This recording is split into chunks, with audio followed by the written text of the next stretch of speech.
Hello. Hi, everyone. Greetings, Doc. Hey, Hello. great. Hi, good morning, good afternoon, perhaps good evening. Hi, Evening. how you Good guys doing? evening, sir. Thank you. Yes, today is the last class.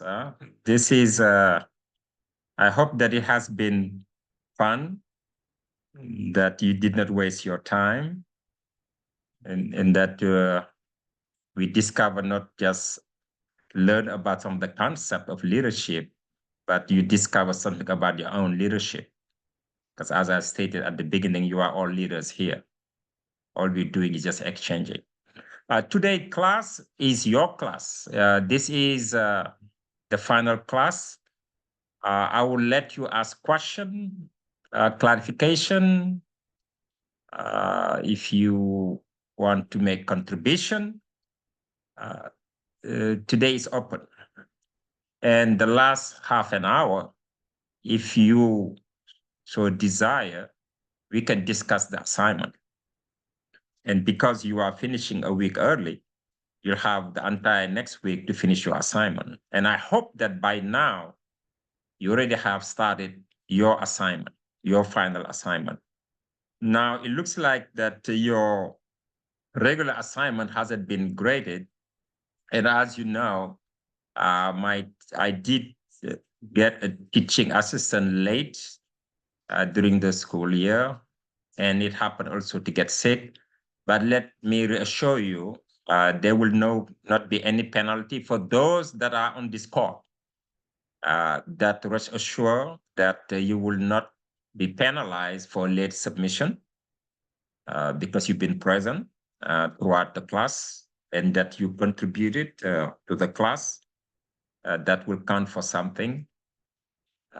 And we will be, by the end of next week, I'll definitely will either get a new TA or myself, I will grade all your assignment. But either way, we'll be able to catch up by the end of the school year, and you'll get your grade on time. But today, as I stated, I really just wanted to finalize something that you already, I'm assuming, have taken classes about Ubuntu. This is the trademark for Osiri University. And I can safely assume that by now, all of you are well versed about this Ubuntu philosophy and the pillar of that philosophy. And in your assignment, you will be asked a question, how those two philosophy, the servant leadership philosophy, which is more than just a leadership approach, it's a way of life. It's a mindset, you can say, it's a school of thought. You can call it a model and approach, but I think it's bigger than that because it is a way of life. And that we wanted to ask you to reflect on the servant leadership principles and pillar, as well as the Ubuntu philosophy principles and pillars, and how those two relate to each other. Now, last year, I did ask one of your classmates I asked for a volunteer, and someone did volunteer to do a presentation on Ubuntu. But this time, I just wanted to give you the floor. And I will hope to have a volunteer to kind of lead that discussion, about Ubuntu. What is Ubuntu, and why is it important?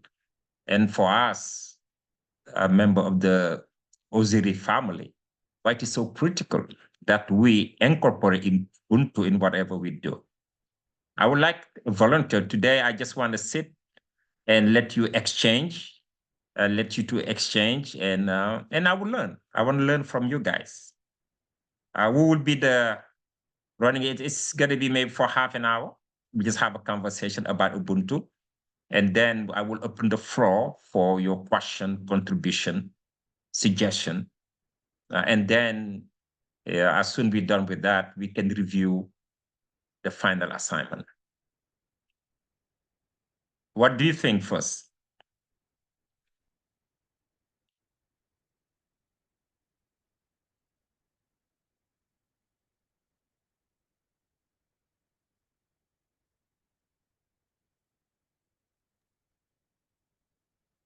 I think Just it's speaking on my Ify. behalf. Abel, Okay. yes, go ahead.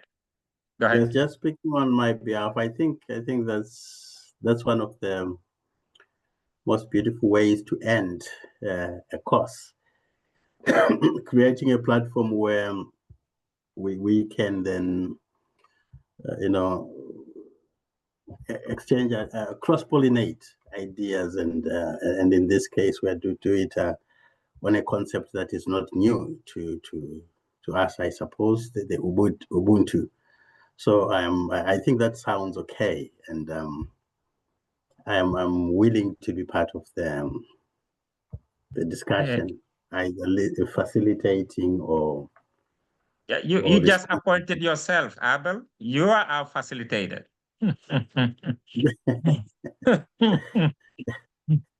Go ahead. Just set the stage for us.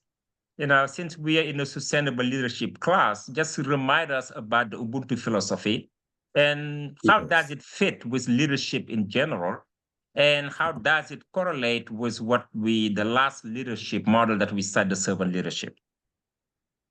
Okay. Yeah. So I'll just give an opening, maybe just by first just outlining the basic philosophy of Ubuntu. And then I will give a short presentation on how I have applied Ubuntu, not just in my leadership, but even in some of the scholarly discussions that I've been part of, and then open the floor for others to then come in. Yep. Makes a lot of sense to me. Go ahead. Yes. So Ubuntu, not I think, but I'm convinced is something that, a philosophy that every African should be proud of, just because of what lies at the heart of Ubuntu philosophy. At its core, it's the definition of what constitutes humanity itself. And it brings in something that has been lacking, even when we look at how ancient philosophers, we come to the Greek, we look at Socrates, you look at Plato, you look at those who have come on after them, and even up to the contemporary Western philosophers. Their understanding of humanity lacks, number one, the aspect of collectivity and the aspect of connectivity and inclusivity. These may sound like the same concepts, but there's a subtle line of distinction when we get to the bottom of it. So the African philosophy of Ubuntu looks at an individual not as a part, not as a single unit, but as a part of a collective unity. As it simply states, I am because we are, which means my being derives from a collective consciousness of our being, and this is something that is lacking in most of the Western philosophies. How that translates to day-to-day life, I mean, it's seen in issues to do with individualism, consumerism, and even a very limited understanding of what success is, what is flourishing, what is progress. Well, it's most of it, from a Western point of view, borders on individualism, being individualistic, being consumeristic. As long as I'm okay, and even boils down to the narrowing of definitions of what constitutes family. In Africa, family is broader. We talk about not just the extended family members. In the southern part of Africa, we have what we call the system of totemism, totems. So someone may not actually be from my bloodline, but the fact that we share the same totem, it means we are one big family. So this is something that is also part of the Ubuntu philosophy. And then to then move to the next part, how I've applied it. I remember when I was part of the discussion in a forum where in Zimbabwe, they were trying to look at what can we do as a community to curtail the proliferation of drug and substance abuse amongst the youth. And from different stakeholders, they were talking about holding campaigns and raising awareness of the dangers of drugs. But I came into that discussion from a point of view of Ubuntu and hinging it on the village concept.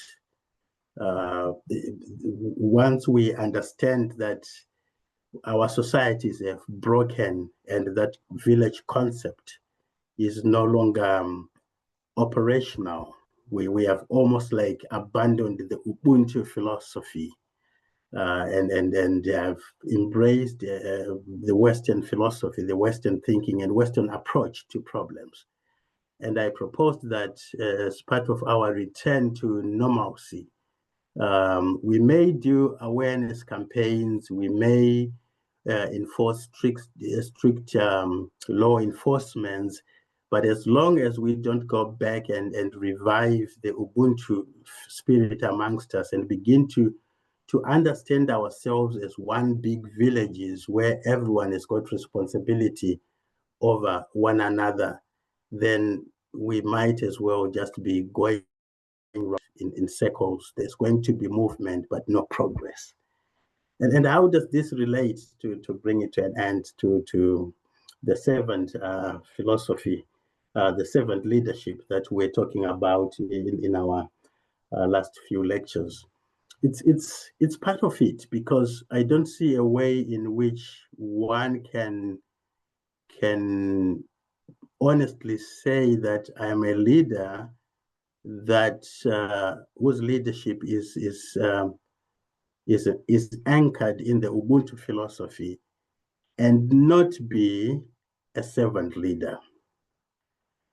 Because the servant leader makes himself part of the community, and he sees himself not as not in a way that reflects a pyramid where he is at the top and he is issuing instructions and everyone has to look at himself. But he sees himself as part of the community where there is the major objective there as a leader is to build bridges or channels for free flow of exchange of ideas, strength, and covering of weaknesses. I don't mean to conceal, but to make up where one is weak, the other is strong, and then you build a bridge between the two so that his strength becomes this other's strength, and the weaknesses then are overwhelmed by the strength, you know. So that's what I might say at the beginning. I think I've said a lot of things, but I hope that gives us something to discuss on. Hey, thank you so much, Abel, for such a very comprehensive, found analysis. And I will open the floor to you as a colleague. And you just illustrated what I have said on the first day class, that this is the one class that you are in equal footing with the lecturer, or even I would say the facilitator. And you just demonstrated that. And as I said, that any one of you can teach this class. I'm not even talking about mastering, but can teach it. And again, thank you for your great insight. We have Sam. Go ahead, Sam. Yes, good afternoon, everyone. Good afternoon. Thank you, Dr. Dr. Abdullahi, for giving us this opportunity to share our little thoughts about the Ubuntu philosophy. Okay, to start with, over the week, I was at a conference. It's the ICF International Coaching Federation Conference held in Lagos, Nigeria, right? It's a conference for coaches and all of that. So this Ubuntu philosophy was one of the, one of the topics that was really discussed about, right? And I had to sit down, do some little research, and then see what I'm able to get, since it's also part of what we've been learning for over 4 or 5 weeks. And some of the things I will be saying now is some thoughts I've been able to gather about the Ubuntu philosophy. And I discovered that leadership in African culture is generally communal. It is a shared responsibility. If you look at it from South Africa, where we got the word Ubuntu, right, which says, I am because we are, right? The Cameroonians too have their own word. I don't know if I will be able to pronounce it correctly. They call it Biakoye, right? The Ghanaians too have theirs. The Egyptians too, they have their words, right? And everything speaks to communal fellowship, speaks to fellowship within, you cannot really ascertain who the leader is, in a community. It speaks to shared responsibility. So Ubuntu is crucial to life and governance. African elders are respected and revered for selflessly contributing to their society, right? Traditionally, African stature is based on service, not by position or by power. Leadership is visible in behavior and character. It is not necessarily by assigning titles, right? If I bring it down to the Nigerian culture, as much as I'm able to get, traditionally, leadership emerges before your title. Before you are given a title, people must have seen the leadership ability and capability in a person before they can say, let's come together and, give this person this title. In the Yoruba culture that I come from, they call it Omoluabi. That's what it's called. It describes excellent character, respect, and responsibility to others. That's a symbol of humanity through community, right? And it builds relationships. It explained an untitled Yoruba market woman, for example, taking responsibility for organizing market roles, mediating disputes, and leading by example without waiting for the market leadership, to do that for them. The Hausas too in Nigeria, people from the northern part of Nigeria, they have their own words too, right? Which speaks to responsibility and obligations. I don't know if I can pronounce those words well. So I don't want to offend anyone who is an Hausa person or probably an Igbo person, in this class. But what that means, it says al-haki. What it means is it speaks to responsibility and obligation, right? It speaks to togetherness. Excuse us, Sally, your mic is open. Do you mind turning off your mic? Sorry about that. Sorry. Okay, thank Go you ahead, very much, sir. Yeah, so I was talking about, what Ubuntu means also to the northern people of Nigeria. They call it al-haki. It speaks to responsibility and obligation. They are obliged to serve their community, their families, in every capacity that they could. Even the Fulanis too have their words. So what I'm trying to say in essence is, so if I bring it down to the Igbo community, I think I have some of us who are also Igbo, and I think this will also resonate very well with some of us that are in class this afternoon. Mentorship is engraved in Nigeria, that's talking about the Igbo community, in their apprenticeship culture, right? It entails like a young Igbo man moving in with a successful Igbo trader that is called their oga or their boss, right? And they immerse themselves in the business of that their boss for a lot of years, probably 5, 7 years, some of them 10 years, depending on what they agree on. And then while they are serving that their boss, he feeds them, he accommodates them, he clothes them, and while they are learning the business, right, he takes them in as his own child, as his own son or daughter. He takes care of all their welfare.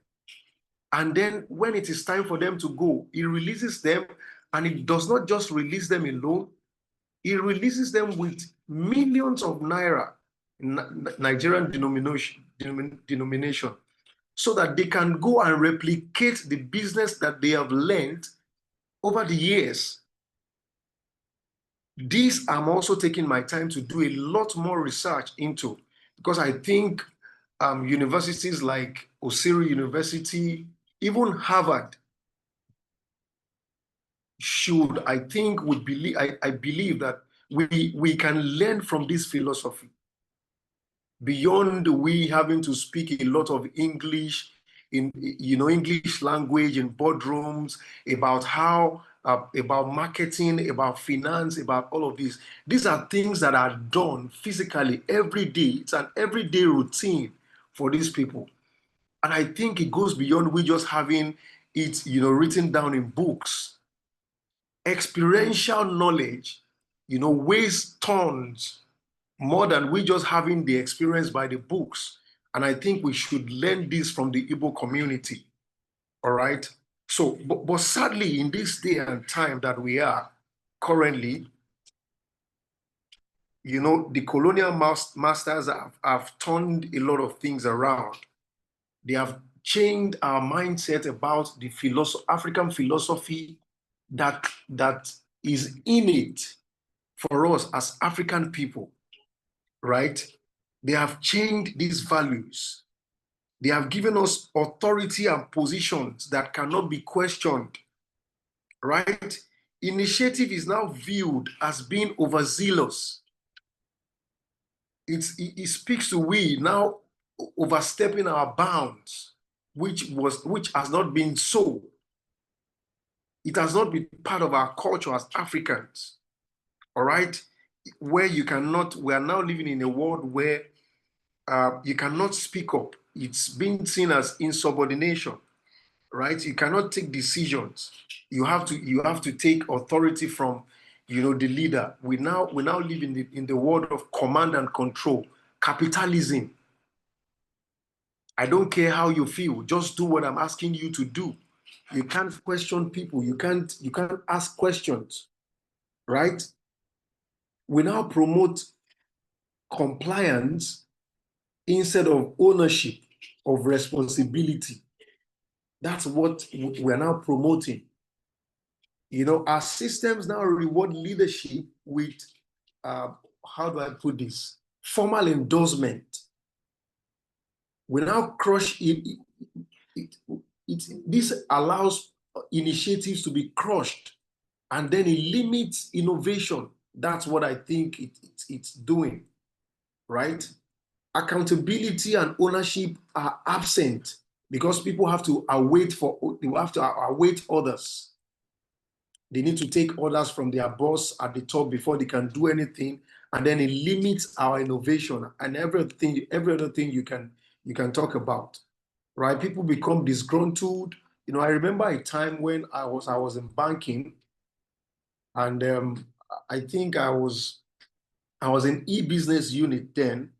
So the GM that superintends over the whole of the unit, right? We closed from work, and I drove from Lagos Island. I know most of us know where Zenith Bank head office is. I drove from the island back to the mainland. That was around past 9. I left because of the traffic. I got back to the house around past 10, close to about 11 p.m. And I got a call on the phone. And our GM just said, "Sam, where are you?" I said, "Good evening, sir. I'm just about entering my house now." He said, "Okay, that's fine. What I need you to do now is just get into the house, freshen up. You can drop your car. You don't need to come with the car. Just take the next available taxi and come back to the head office."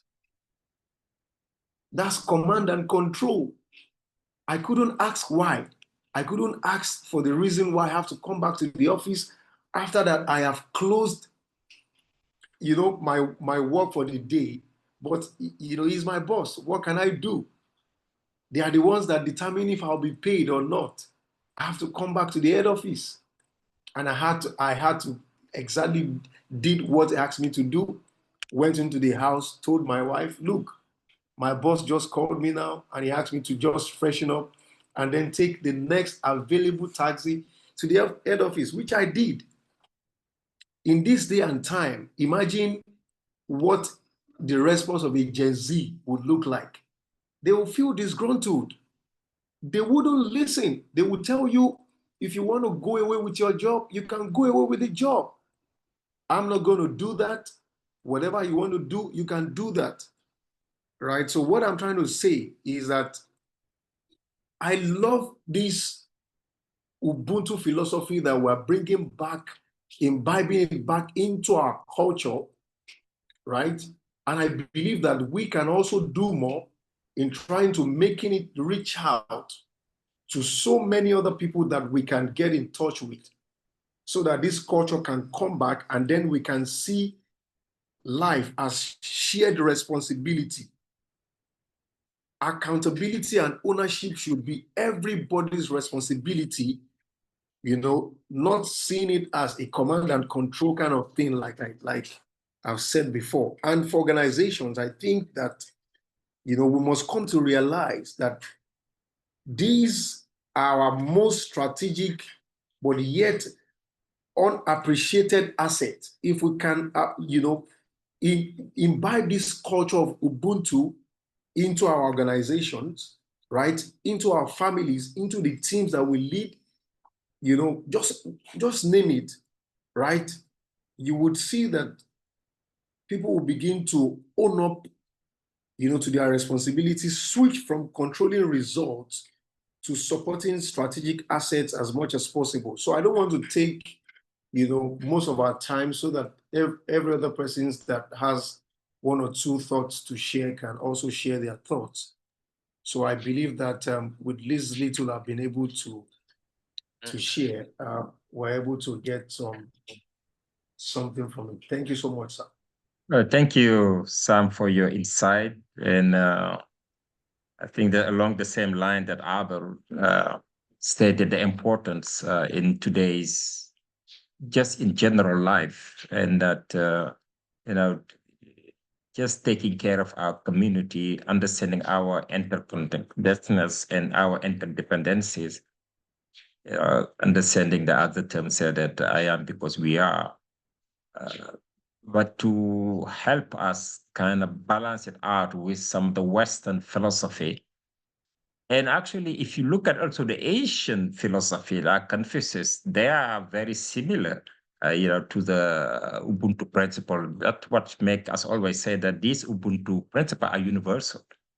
And that can really help. And again, to your point, Sam, today with this type of command and control approach, to, as you can see, it's actually closer to management than to leadership. And that's led to having 70% of the workforce to be disengaged. And if you only have 30% that are fully committed to accomplishing the goals of the organization, no wonder that we are in trouble. And thank you. Any other contribution?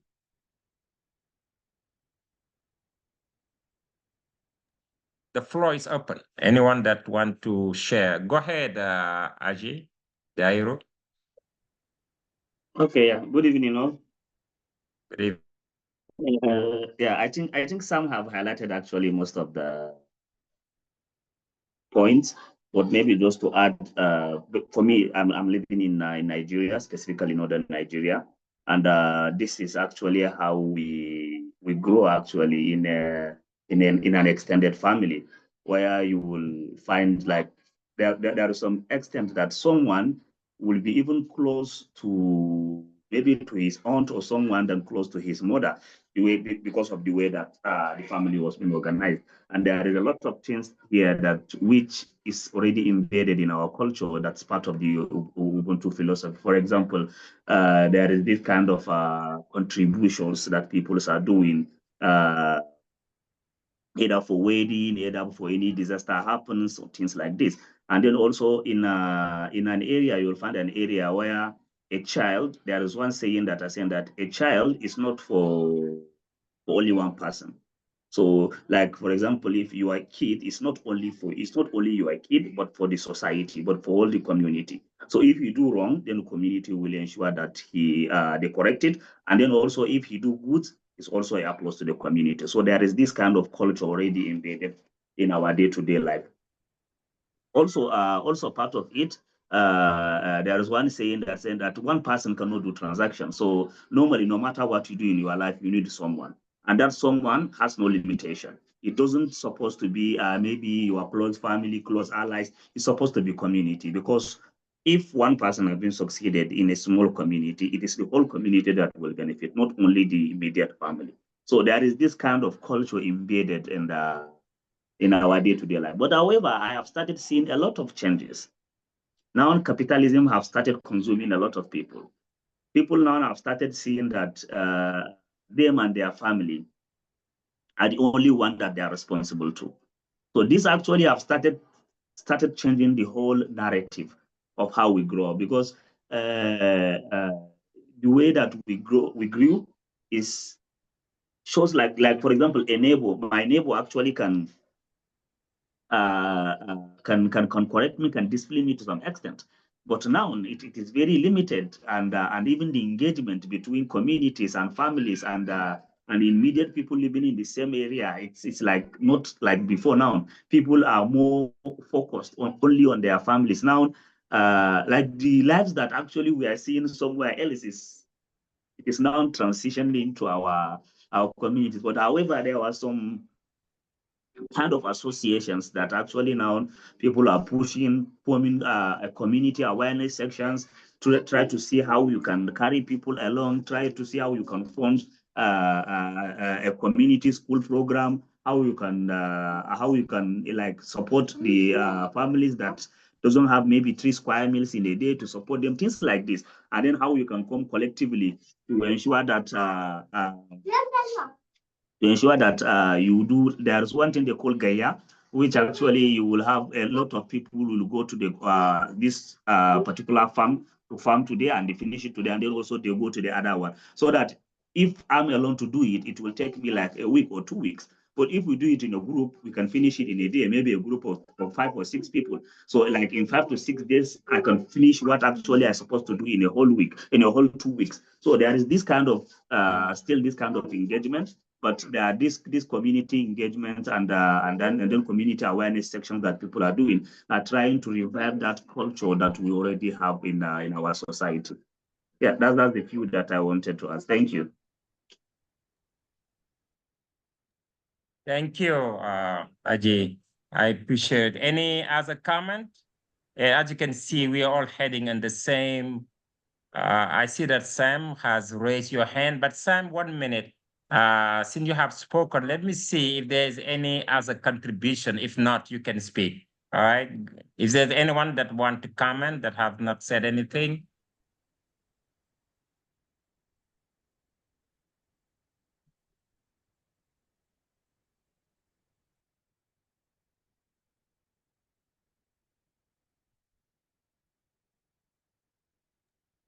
Yeah, I turned off my mic. It's the calling for prayer. That's why I turned it off.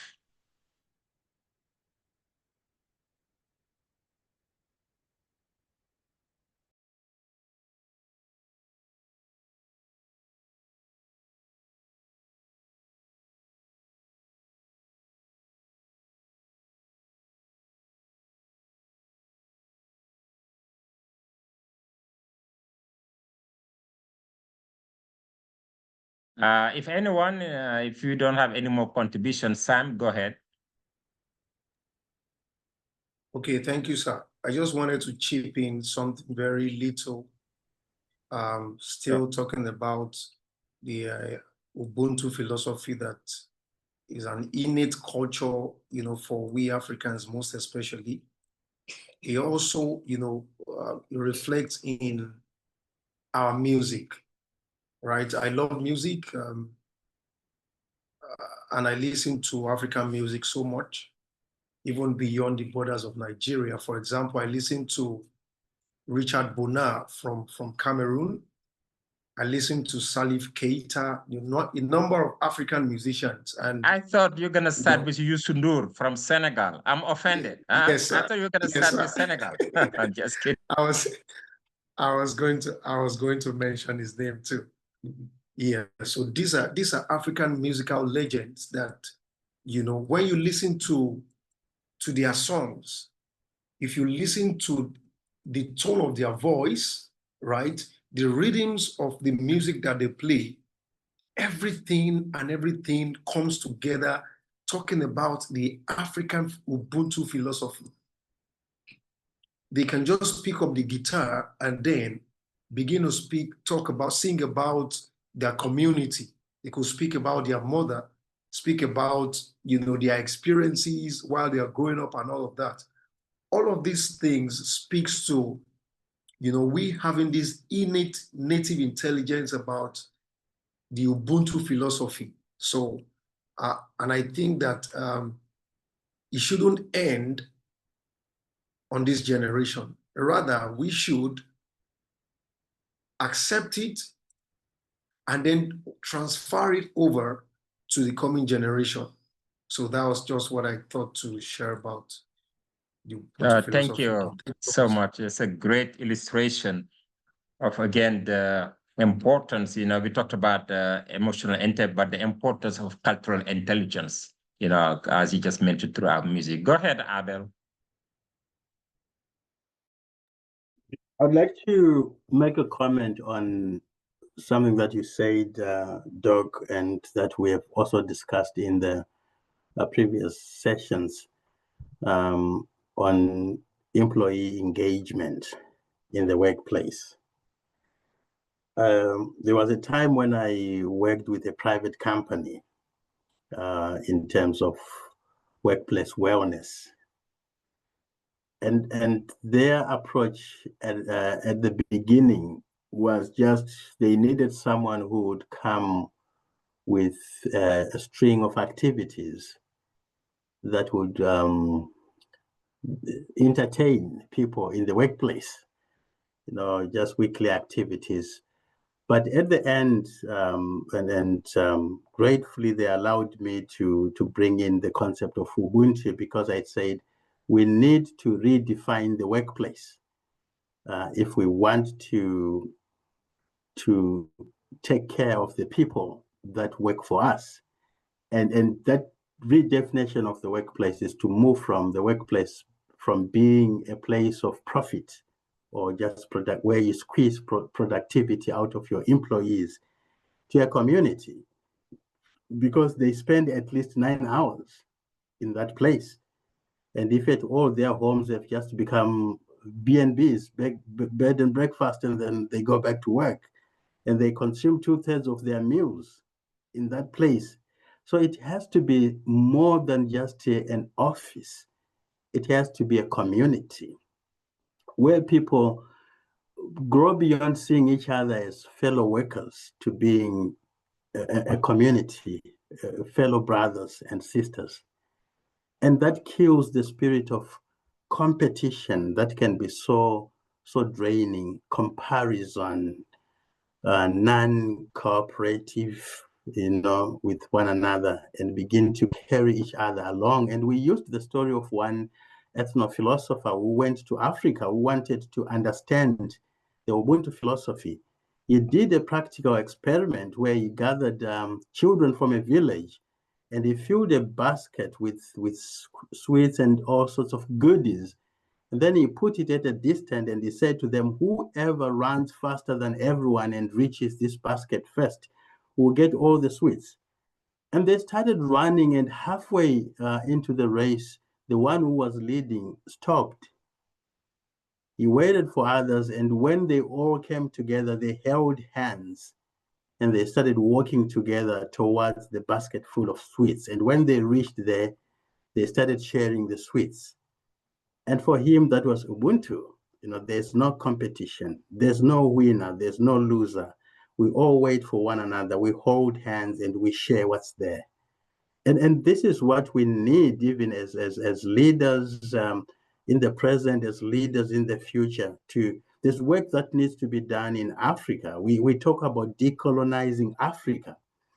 Theologians are doing that from a theological point of view, where they're doing enculturation to say, let's understand God using our own concepts and not the Western concepts, our own philosophy.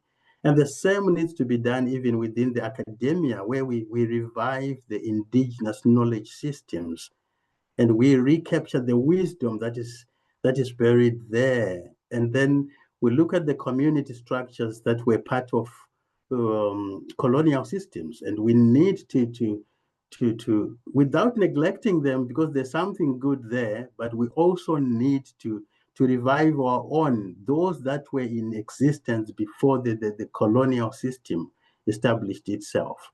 And I'm happy that most of the African countries are doing the same, are doing that. Like in my country, in Zimbabwe, the local leadership, the traditional systems of leadership are being recognized as authorities, and I think there is need for intentionality for all of us, and each needs to play a part to the extent that he or she can. Thank you. Thank you so much, Abe. And what you are saying is very critical. And I think that the beauty about Ubuntu and what set it apart, this is not about another, African approach that is, specific to African. This is about the humanity. Ubuntu transcends just about Africa, humanity to others. It is basically how it is defined. And that's what we need to be searching for, a model that can integrate, where, as you stated earlier, with this thing about the basket thing, God, they say, if you want to go fast, go alone. But if you want to go far, go with others.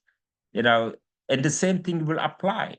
There is something, very profound about Asian culture, about other cultures, other model, where the key is, how do we integrate that? And Ubuntu, from my, limited perspective and knowledge, it can be viewed as something universal. I was given the opportunity to speak at the commemoration of the 80th anniversary of the United Nations Charter. And I was actually invited at the United Nations with the Asian American community, mainly dominated by the Chinese. And they invited some scholars. And the topic was, our contribution is, for us to come up with ideas, with specific, activities, or share some kind of knowledge that can help live another 80 years of peace. And the basic thing that I said, because I was the last one to speak, which meant that many of the other scholars that they just spoke before me, and you have a former, very experienced UN ambassador for it was. But the only thing that I said was, to my view, if we adopt this African philosophy, way of life, Ubuntu, which is I am, because we are all interconnected and interrelated, I think that we can easily, expect another 80 years of peace. Because once you understand the principle of Ubuntu, meaning that we are all part of this big family, this big community, and that we all have a role to play, and that we leave no one behind. If you look at to reconciliation, what we were able to do in South Africa, in Rwanda, through this Ubuntu philosophy, and I say even those people that did the most choicest things, that criminals that rape, that they still part of the community. We're not going to pick them up and throw them away. There must be a path going forward. And that's what I see missing in most of the discussion today, where we are all trying to, we no longer experience globalization. This regionalization is so vivid, where the Western, the European are trying to get together, the Asian getting together, the American getting together, and the African saying that, hey, I just look at this myth that we just have, it's very important. Africa forward. You have 30 head of state that were there, trying to think about, to understand how they are interconnected. And I'm glad that they invited the French president to be there, to let him know, hey, we're not saying that we're going to do business with you, but we're going to do business in our own term. You have to respect us. It has to be a win-win. And we're no longer going to allow you dictating that. And I think it is a departure for us to understand that we need each other. But in order also to negotiate, you need to have leverage. You need to be, you need to have bargaining power. And I'm glad to see that some of our head of state started to realize that the only way forward is to move together. And Nyerere said it, Nkrumah said it before. When they met, I think it was in 1963, said, do not leave this place without putting together, without uniting the continent. Because once that end of the day we are comfortable in our chair as president, it will be very hard to do that. But as you said, that the Western, these all the colonizers, they will find a way to filtrate us, and they find a way to divide us, having a group that say, no, you have to do it incrementally. We have to do step by step, knowing that once we are embarked on the way of having our small nation, it will never happen. Even Senegal and Mali, that were one country, it did not last. But I think that it is critical whatever we do. And that was so beautiful about Ubuntu, that we are moving forward together, that we are changing competition with collaboration, knowing that we are together, as we use as a motto at the World Cup of Mayor. We always said we are together, using the Africa brand plan, that we are one. And I think that's what this Ubuntu is all about. Any other comment, discussion? If not, we can move now, open the question about the class. If you have anything that you is not clear, or you want to, you have insight or comment about the class, I think now is the time we can do that till, for another, 30 minutes if you want. Then we can close with going over the assignment, or we can do it the other way around. We go through the assignment, and then we open up the floor for any additional discussion. Which one would you prefer?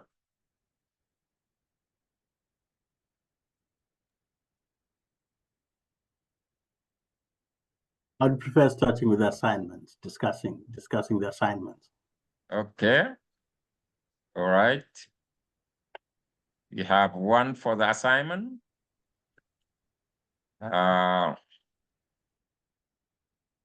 Okay. Do everybody want to do the assignment? Let me try to open his syllabus. Several assignment guideline. I think I have that. Let me just check. It was in the syllabus. Let me make sure that we have the final assignment. And again, thank you for your comment and for the discussion. I see that we have you really mastered the concept of Ubuntu, and it is something that we need to share with the rest of the world. It can help us, as I said, move forward. Looking for the final assignment, sustainable leadership, syllabus.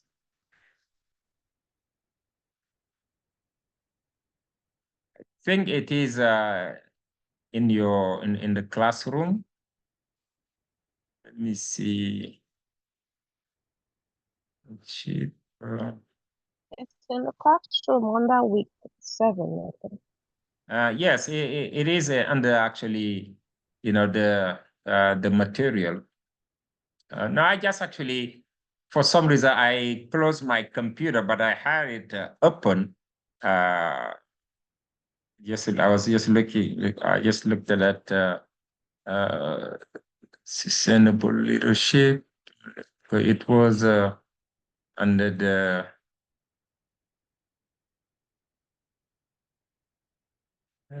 I can open. It's the same because I know that I have it. Simple leadership assignment. Let's see, and guidelines. Let's see if discussion. Let me just go to the classroom because I know that we have that. Let me go to my Osiri account and just go to the classroom. Sustainable leadership 2006. Technically, we should. Are you guys able to visualize, the classroom, the recording? Any challenges for the recording? The one that are being posted, were you able to listen? Is it clear? Yes, yes. From my end, it was clear. Okay. Let me see if I go through the the syllabus. Normally, I usually have the final. Have the final assignment.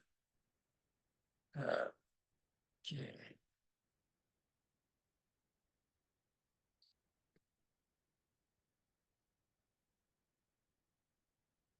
Okay, it's in the classroom.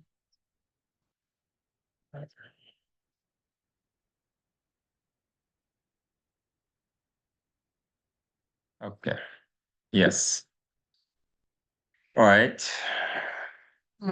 Now here it says due May 29.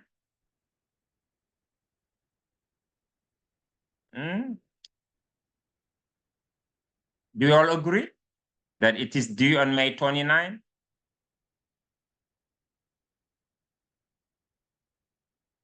The one that I'm looking at is due 30 May. It's what? 30 May. Okay, you said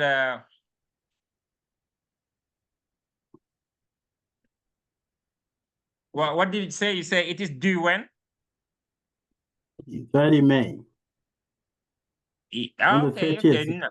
Yeah, but you always will have, and I will tell you, doesn't use that to just delay it because the earlier, the quicker you just get it done, that's, it just makes sense, Yeah, it's all, again, very fresh. You really don't need to wait that long to to really take care of it. All the things that we've been talking, it's there's nothing. Let me make sure that you can you see it now clearly? Much better? Yeah, we can see it well. Okay. Now your assignment, all your other assignments all together is 30 points.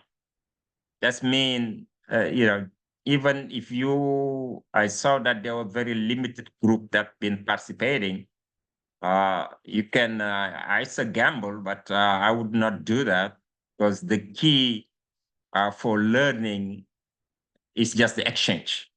That's when we share, and we learn from each other, and we learn together, and we grow. That's why it's always very important to have this session. But now there are some people that decided to probably listen to the recording, because I know that you guys are busy, you are professional. But as long that you understand the concept and you can clearly articulate it, your understanding, you'll be fine. Now the final assignment is 70 points. It's a lot. It's really. But the way that it is structured, we try to make sure that we don't, like I said, put all the eggs in the same basket. That means you can miss some question, but still come out really in good shape.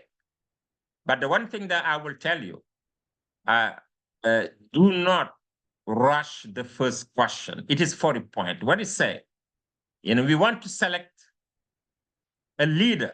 Now, there's a term that was misunderstood in previous classes that you are personally familiar with. Now, when we first started this class, we were just talk about a leader.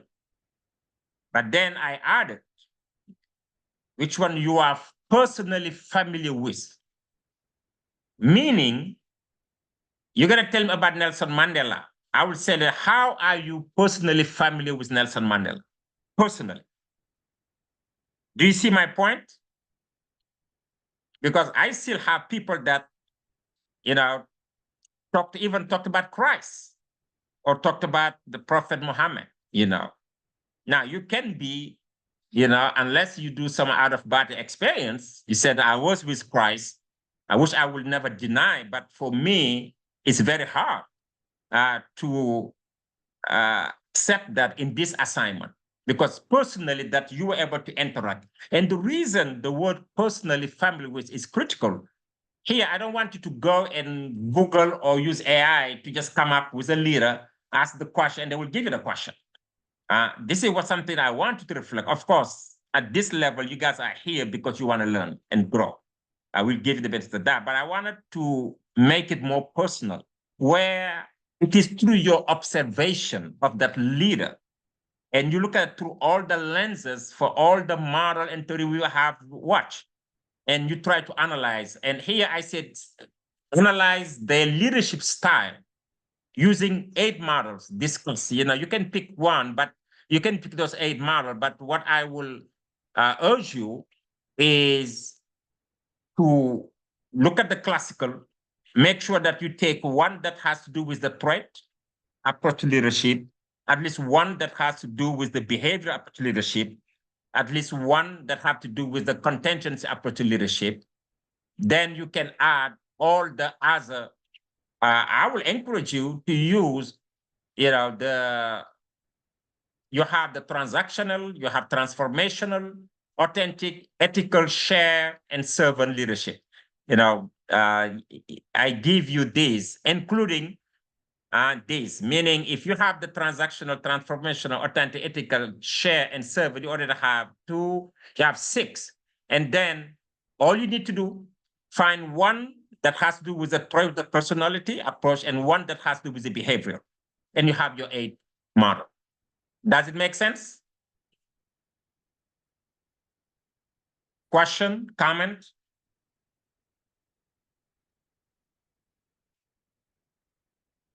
Okay, I think according to Abel, everything is fine. Sam?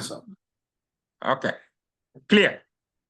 Then do not make the mistake, because I had to take point away from people, because they were talking about Nelson Mandela, they were talking about Thomas Sankara, maybe, but it was my generation. You know, I'm an older man. I doubt that most of you have entered me with Thomas Sankara. You know, then make sure that you pick a leader, and that will make it more insightful. Because here you're not inventing. It's not something that you read about this leader, but you observe the leader, and the decision of the leader did affect you. Because here, I am getting your perspective. Because one of the weaknesses of many of the leadership questionnaire or instrument is that they are asking questions, letting the leader self-evaluate. The one that did not do that, which I use for my research, is the organizational leadership assessment by Loeb, Professor Loeb. That evaluate the leader, but also the leader will report in this area of, you know, serving people, sharing leadership, developing people, displaying authenticity, you know, and providing leadership. You know, these are those areas we ask the question to the leader, but then at the same time, the same question were asked to middle management. And then the same question now are asked to the workforce. Therefore, we have three answers: the leader, him or herself, the middle management, and the workforce.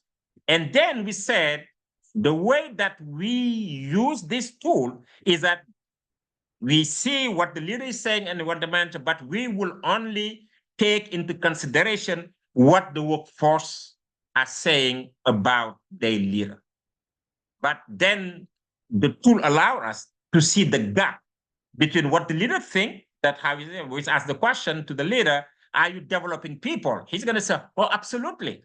Then management will say, oh, I don't think so, to some extent. And then the workforce will say, I do not think that my leader have invested a lot in my development. And the instrument will capture what the workforce is saying. And then the beauty is that now we can tell the leader, this is what you're thinking about how you were doing, but this is what the middle management and the workforce are thinking that how you were doing, and there's a gap, and try to understand the gap. That's why the leadership, organizational leadership assessment is a very powerful tool. I use that on my correlational study. Now, again, as long that you agree, make sure that it is balanced, include transactional, transformational, authentic, ethical, share, and serve. Then pick up one on the threat approach to, you know, to leadership, and one on the behavioral approach to leadership. You know, you can use Blake and Morton, you know, or you can use the School of Ohio, you know, talking about initiating structure and consideration, or you can use the School of Michigan, talked about production-oriented or employee-oriented. The second question, to the point, identify your selected leader, dominant leadership style. Let's say if you're talking about your leader, we do understand that you remember the Fielders model, contingency, where, you know, the leader have a dominant style, and leadership works well when the dominant leadership style of the leader match the current situation and the context. You know, if you are in a crisis, you would like to have a leader that takes it in charge, that, you know, not necessarily autocrat, but is not afraid of making decisions. Because here, we don't need, the house is burning, and then we say, oh, the head of the house is not here. Let's wait for my dad, you know, and everybody's waiting for the dad to arrive, but the dad is at work, it's not there before he or she, or let's wait for my mom. The house will burn completely. That's why in this case, we need somebody to take charge and make decisions. That's when we're talking about the leadership style much. But now, if we are dealing with something very complex, you know, and that we want to build consensus, you want somebody that will include everybody in the discussion. You know, those are the kind of things I'm talking about. Therefore, identify the dominance of your leader. You can say my leadership, tend to be a transactional leader. And then you have to, whatever you say, make sure you illustrate what you're talking about. Example, clear example, not just one, not just two, but make sure there are 3 instances where you can clearly paint the picture, which tells me that you're not making that. that what you're saying that is real. The third is investigate the legacy. No, we talked about then, once you talk about the leadership style, assess the efficacy of your chosen leadership style, evaluate their effectiveness based on their ability to inspire, to motivate, and to achieve the goals. And then we ask you to explain how emotional intelligence help them in being effective. It's 5 points. Just make sure you illustrate. Then third question, investigate the legacy of your selected leader, if any, and discuss their lasting impact on their organization or community. Tell us what happened, what you think they achieved is gone, but is what they were, they were able to create an organization culture, of collaboration, those type of thing. Or they left a very sick, but you're not going to choose, I'm assuming that you're not going to choose a leader, but again, you can pick a leader where you want to highlight he or her shortcoming. There's nothing wrong with that. But you have to be considered. You're not going to tell me that your leader, is an autocrat and all of that, and then tell me that, but in the end, he saved our organization. We were able to work together. No, it's not consistent. Am I making sense? Yes, sir. Okay. Now here we Yes. just had. Go ahead. Make sense? Just checking. Here we now you guys had a very interesting conversation, which gonna help you with question 4. Compare and contrast Ubuntu principle with servant leadership pillars. Analyze how these two ideologies or philosophy differ and where they converge in their approach to leadership and for fostering community. This is a very important question. Take the time to define it. And I was telling many of the students, in previous class, when you're answering a question, do not start by saying that, when I say select your leader, personal, family, which analyze the leadership style, and you start saying that, when it's come to the transaction, to the correct approach, my leadership is this and this. No, define it. Tell me that you understand it. You want to talk about the transactional, define it. What is transactional leadership? Define it. And then tell me, why you selected that leader. When you talked about how they compare or contrast, define it. Define Ubuntu principle. Define servant leadership, pillars. And if you recall servant leadership pillar, what we talked about, service to others, holistic approach to work, the sharing of power in decision-making, and building community. List them. And list also what you think about the key principle for Ubuntu philosophy. And how do they differ? How do they converge? But in the lenses of leadership and fostering community. Now, of course, you are a scholar. We always expect you, yes, you can share your experience. But anytime that you talked about a theory or a model or some of the, it's always good to cite. You don't have necessarily to cite my book or anything else. But so those that have read some of those articles, I also strongly encourage you to look at Nordhaus. That's, some people will say that I don't like the people when people call the Bible or but it is a very comprehensive book that you'll find most of the leadership theory concept and construct in there. Use references, because if you don't, it's going to take a point away from you. Now, this gives an opportunity to critically analyze leadership model in principle while applying them to real-world example. Your analysis should be thorough and well-supported to demonstrate a depth understanding of leadership theory and its practical application. That's, at the end of the day, we want you to be able to apply it to your life, because I said at the beginning of the class, you are a leader and you are already leading. Now, this become your laboratory to say, okay, this is what you teach. I use this and it does it make sense? What does it fit? And what are the shortcomings of that approach?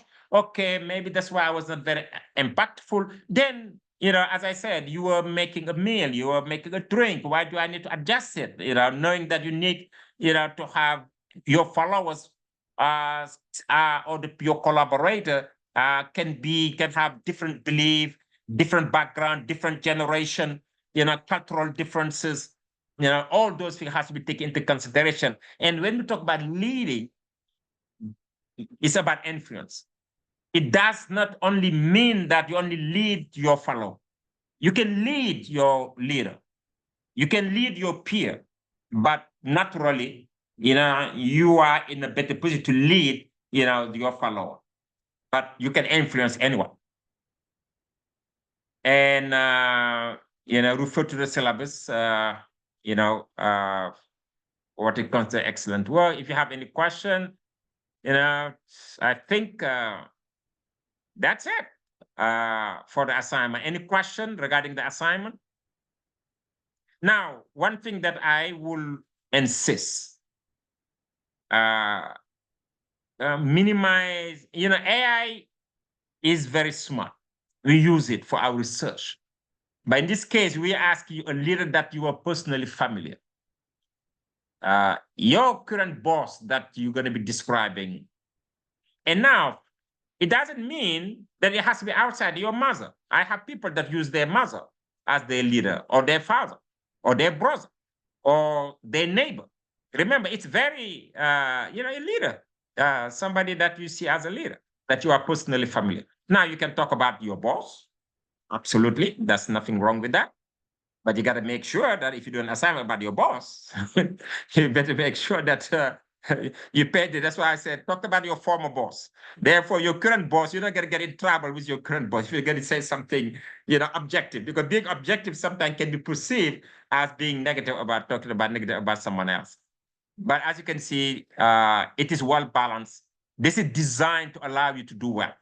Because assignment are not, I don't see assignment as a way to punish or, assignment for me is a way to reflect, on your learning, a way to kind of gauge yourself.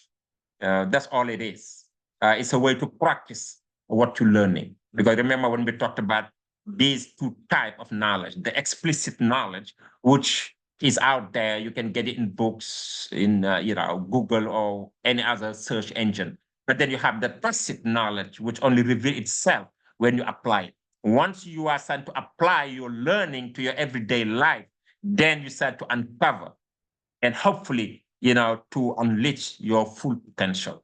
And that's what this class was all about. Any question, comment?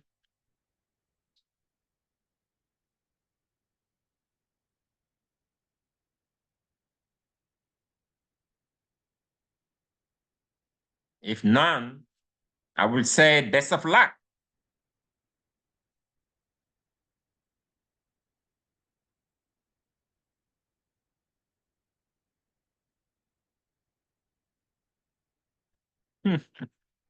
All right. At least I see that Abel reacted.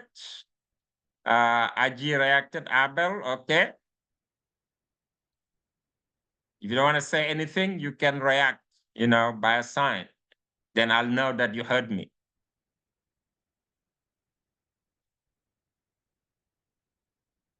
All right, let's assume that everything is well.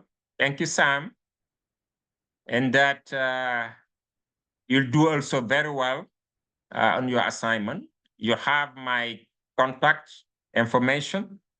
Do not hesitate, to call me or to send me a message. This was a very challenging moment for me. I happen to be here in Senegal, and I spend a lot of time in the countryside. That's where I am today. That's what causes some of those internet challenges, or sometimes I'm in a place where, there's a video that we did, but I was in a place very noisy, very distracted, but I tried to do my best to create the condition where we can learn together. But to tell you from my perspective, I enjoy facilitating this class. Thank you, Ife. I enjoy exchanging with you. And good luck with not only the assignment, with the rest of your career. And I'm confident that you will be outstanding leader. Thank you. Thank you, sir. Thank you so much, sir. Thank you. Thank you so much, sir. All right. Thank you. Much appreciated. Thank you very much, boss. Thank you, All Prof. right. Thank you, Sally. Thank you very much, Doctor. All right, Sophia. We didn't hear you much today. That's all right. That's all right. Thank you very much, Prof. All right. What's that night? I'll just say gracious. I don't want to butcher your name. Yes, but you have pronounced Wazanai very well. Thank you. You are being very kind. All right. All right, guys. Good luck with your assignment and enjoy the rest of your weekend. Thank you, sir. And Thank enjoy you. the weekend. Okay. Thank you. Great contribution.